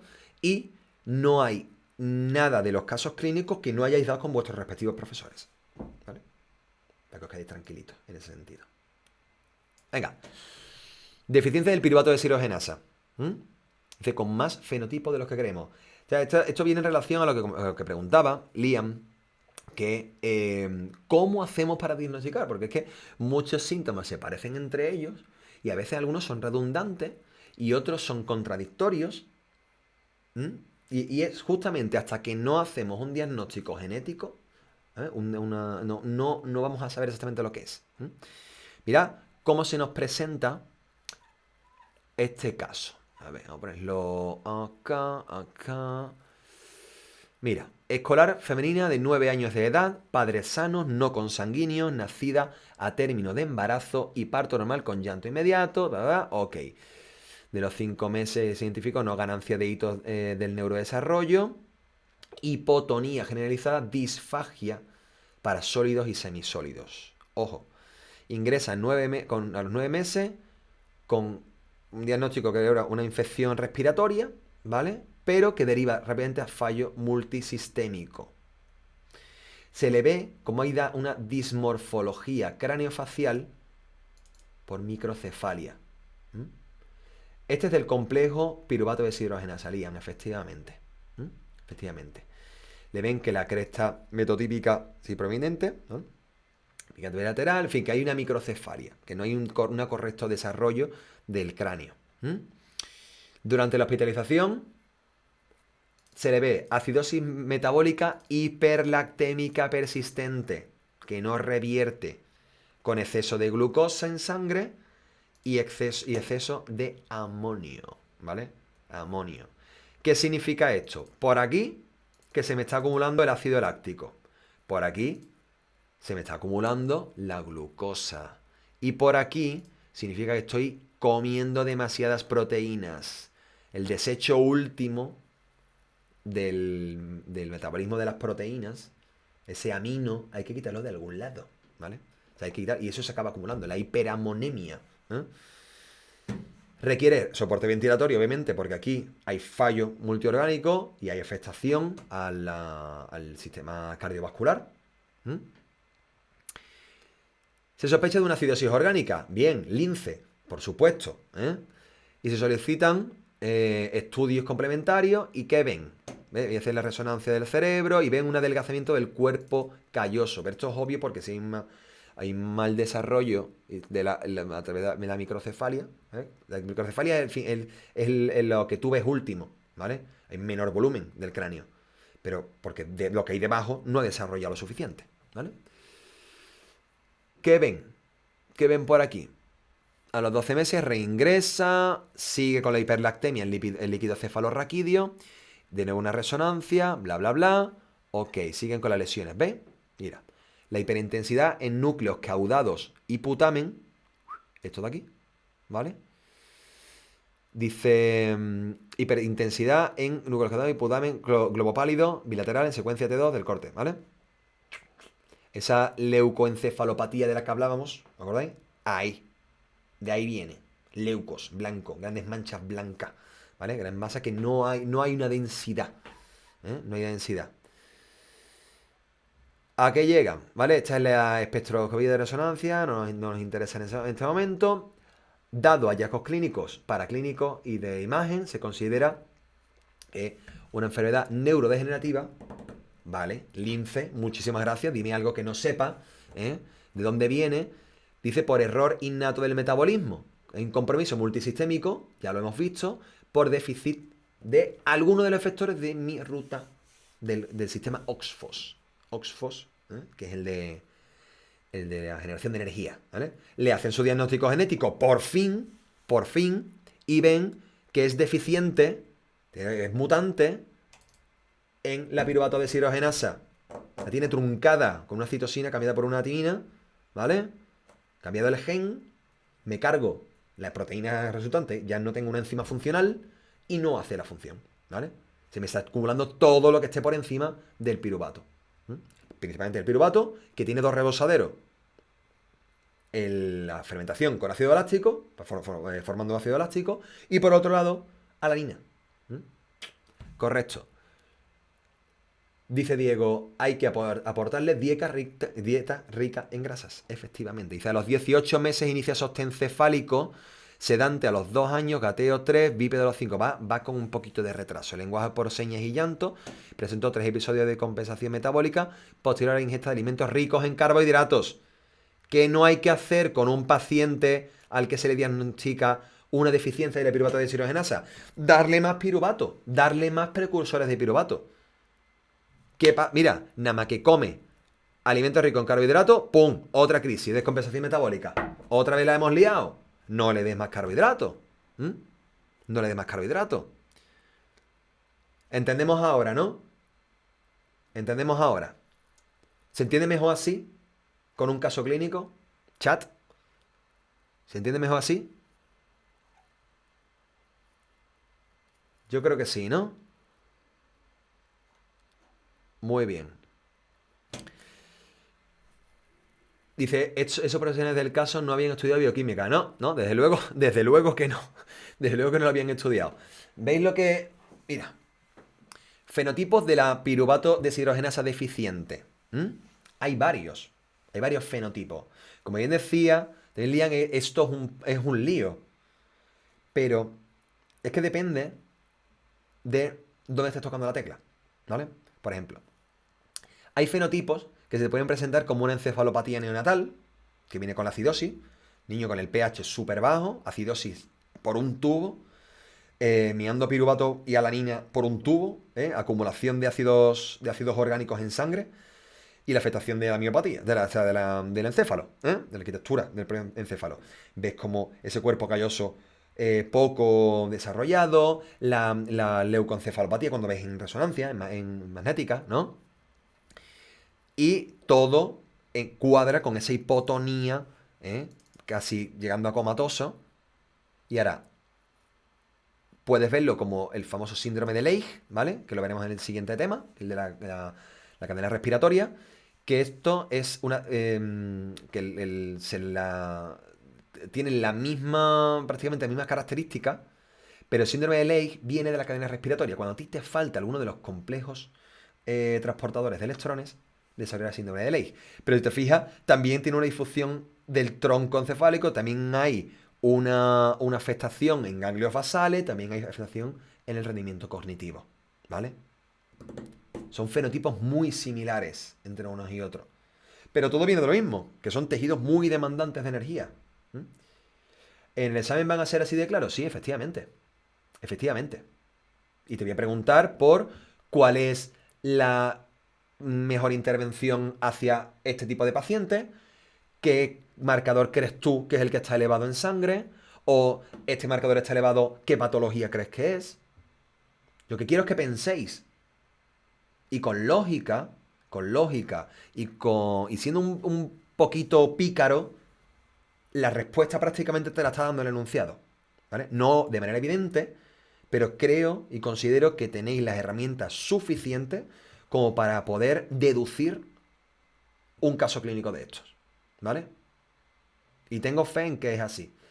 Mi idea es que os deis cuenta de que sois capaces de hacerlo, que sois capaces de pensar. ¿Vale? Esa es mi función aquí. Bueno, entendido, ¿no? Entendido el caso clínico de la deficiencia de la piruvato deshidrogenasa. Dice, pero diferenciar entre piruvato deshidrogenasa y fumarasa, por ejemplo, no dentro de un mismo contexto. Es decir, tú, si yo te pongo que se me está acumulando la alanina, el ácido láctico y el piruvato y tal, tú dices, hostia, por ahí tiene que ir, ¿sabes? Si yo te estoy diciendo, por ejemplo, en el déficit de la fumarasa, que lo tenemos aquí otro, que hay un acúmulo del fumarato de ácidos orgánicos de Krebs, ¿vale? Se me acumula citrato, se me acumulan, o sea, esa acidemia orgánica, ¿vale? Acidemia orgánica. Acompañada también de una acidosis láctica, porque si se me acumulan los ácidos orgánicos, también se me acumulan los precursores de arriba. Se me acumula el piruvato. La diferencia entre una carencia de piruvato, me pongo un poquito aquí en grande, la diferencia entre una deficiencia de piruvato deshidrogenasa y una del fumarato o del alfa-cetoglutarato, la que sea, es que si a mí me faltan enzimas de dentro de Krebs, a mí se van a acumular los ácidos orgánicos. Los intermediarios de Krebs se van a acumular. ¿Mm? Pero, si a mí se me jode aguas arriba, en la piruvato de deshidrogenasa, los ácidos orgánicos no les ha afectado. Esas sí funcionan. Yo puedo meter acetil-CoA a Krebs como a mí me dé la gana. Pero el que se me ha jodido es el paso intermedio entre el piruvato y el acetil-CoA. Entonces se me acumula aquí. Se me acumula el piruvato. Y se me acumula alanina. Y se me acumula ácido láctico. Los ácidos orgánicos están tranquilitos. Esos no me van a aumentar. ¿Entiendes? Dice, menos mal que nos vas a dar una hora de examen porque si no ponemos nerviosos y no hay quien piense. No, claro. La idea es eso, que tengáis tiempo para pensar. Suficiente. 25 preguntas, una hora, joder. Pero vais de sobrísima. De sobrísima. A ver. El caso de la fumarasa, ¿no? De la fumarasa. La fumarato hidratasa. Voy a ponerlo aquí, espérate. Acá.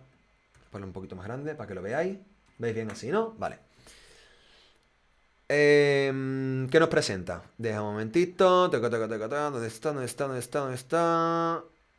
A ver. Ay, que esto está en inglés. Bueno. Ah, no, está aquí. ¿Qué cojones? Aquí. Paciente de 3 meses. ¿Ves? 3 meses. Veníamos de una paciente de 9 meses, si no me equivoco. Perdón, 9 años. 9 años. Pero ya venía de antes, ¿eh? Ingresa a los 9 meses. Sí, sí, a los 9 meses ingresó por primera vez. ¿Eh? El caso de la niña. Y este nos viene con 3 meses. Toda patología que afecte al OXFOS me va a archivar nada más al nacer, ¿vale? El neonato. ¿Qué se nos presenta aquí? Paciente de 3 meses de vida presentaba una mutación heterocigótica del gen de la fumarasa, ¿vale? El penúltimo paso de Krebs, que me va a generar malato, que después con una deshidrogenasa se va a regenerar el oxalacetato, ¿vale? Síntomas relacionados con la alteración de la función de la enzima. La paciente presenta hiperlactacidemia, que es exactamente el OXFOS. Mira.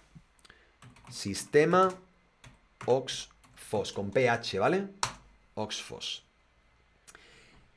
El sistema OXFOS, ¿vale? Es la maquinaria enzimática que a mí me permite generar energía. ¿Vale?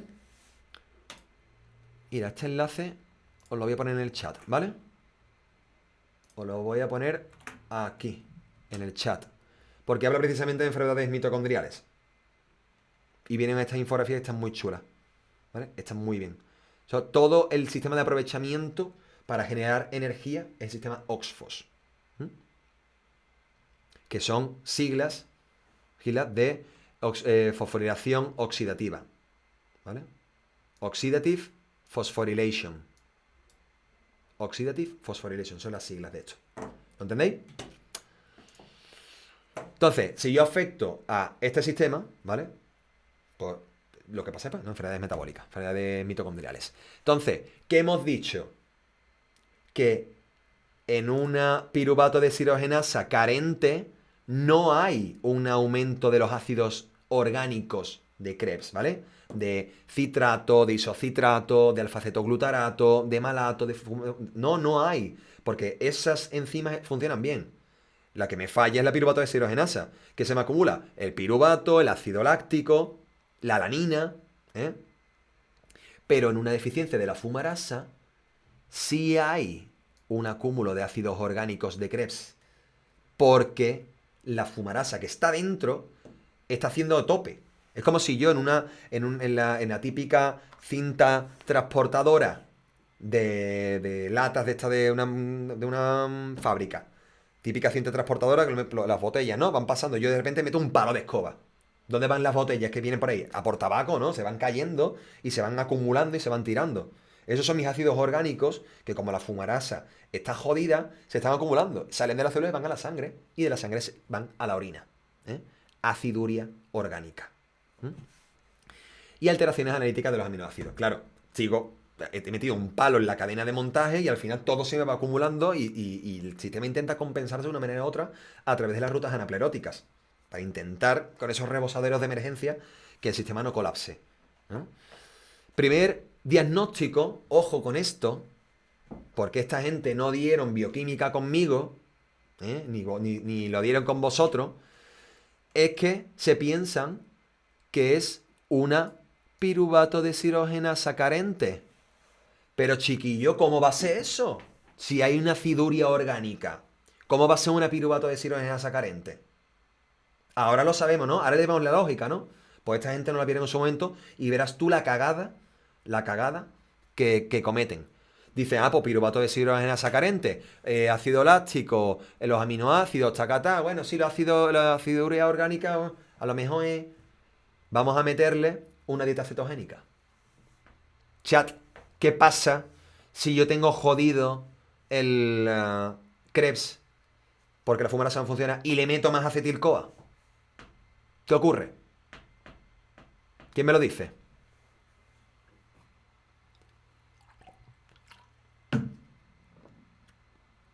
Venga, un valiente o una valienta. ¿Qué ocurre si yo a un Krebs que no funciona, que le he metido un palo en la rueda, le meto más acetil-CoA con una dieta cetogénica? Que se va a seguir queriendo hacer Krebs, pero ¿se va a poder o no se va a poder? No se va a poder, porque la fumarasa no funciona. Me vas a aumentar aún más la acidemia orgánica. Me va a aumentar más la acidemia, la voy a cagar. Yo no puedo hacer eso. ¿Eh? ¿Qué ocurre? Que le meten dieta cetogénica y ¿qué pasa? Vuelve a ingresar con parada cardíaca y una absoluta descompensación metabólica. La he cagado pero bien. La he cagado pero bien. ¿Eh? Y ahora me da por hacerle el test genético. Ahora le das el test genético. ¿Eh? Mutación heterocicótica para la fumarasa. Y dice, la sintomatología clínica pudo haber empeorado debido al difícil diagnóstico. Pudo no, empeoró. Empeoró. Pregúntame, Diego. Una pregunta ética, dices. Cuéntame.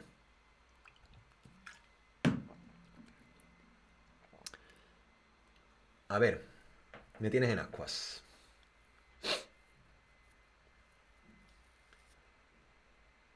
A ver, si se hace estas cagadas y se muere el paciente, ¿te pueden denunciar? A ver, las denuncias son libres. Otra cosa es que progrese.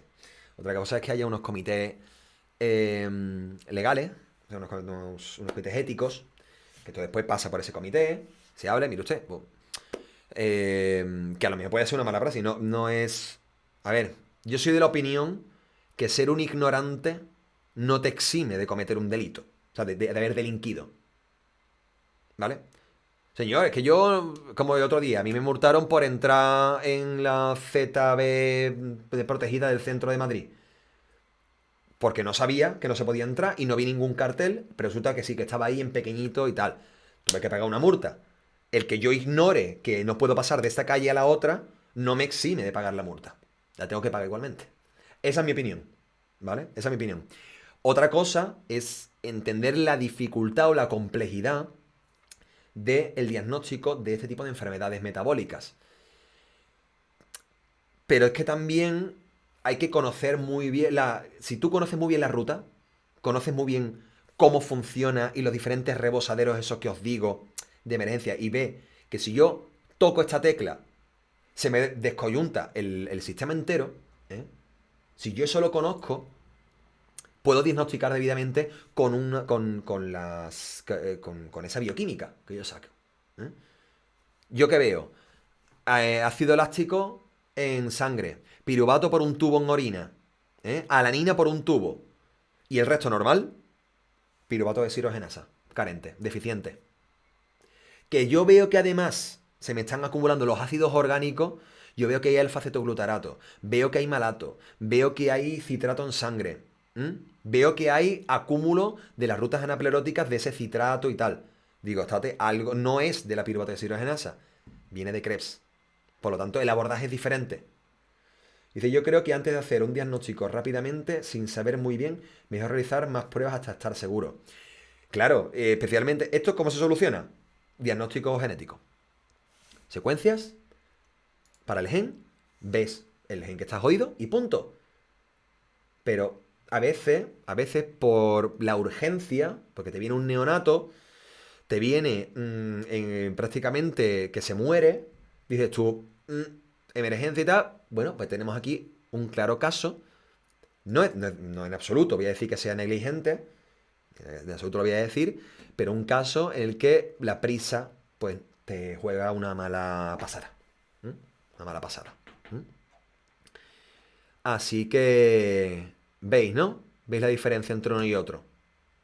Dice, en conclusión, el tratamiento farmacológico y nutricional del déficit de fumarasa es esencial para una buena evolución del paciente, pero es necesario que se realicen más estudios para entender con profundidad el mecanismo de los errores congénitos del metabolismo. Los equipos multidisciplinares, que aquí está la madre del cordero, permiten manejar la enfermedad desde distintos puntos de vista clínicos para un diagnóstico correcto y poder decidir el tratamiento adecuado con precisión. Esta gente, cuando le pusieron una dieta cetogénica, no tenían a un bioquímico o una bioquímica al lado. No tenían a un genetista ni una genetista al lado. No lo tenían. Y quien se encargó de hacer esto no tenía ni puta idea de Krebs. Vosotros y vosotras sí. Vosotros y vosotras cuando veáis esto sí lo vais a saber diagnosticar. Si en algún momento de vuestra vida vais a ver esa bioquímica, vais a decir, esto me suena, a mí me suena de algo, ¿vale? ¿Entendéis la importancia de esto, no? Me alegro.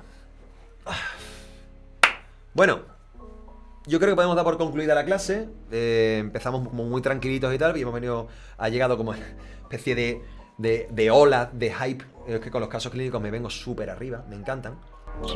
Nos vemos. Chao, chao, chao.